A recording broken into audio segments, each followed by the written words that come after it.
Welcome to the Genius Factory. Enjoy the video. You begin by declaring a target position and a numeric speed so you control motion mathematically. Once done, set rotation style and place the sprite where you want it to start. Now immediately enter a forever loop that will update position continuously. Make sure the loop runs small steps every frame rather than snapping. This continuous update is the first actionable step to produce smooth, controllable motion in Scratch. Now you implement interpolation.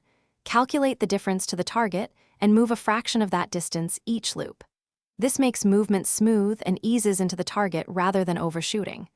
Once you pick a factor derived from your speed variable, for example 0, 15 or speed/100, update x and y by dx asterisk factor and die asterisk factor every frame. Also make sure to include a weight 0 or tiny weight to yield to Scratch's scheduler, so the motion stays fluid and consistent. To finish, check the remaining distance each loop, and if it's under a small threshold, set the sprite exactly to the target and stop moving. Once done, tweak the interpolation factor. Reduce it for ultra-smooth slow motion, increase it for snappier travel. If you see stutter, make sure you used weight 0 or avoid multiple scripts changing position simultaneously.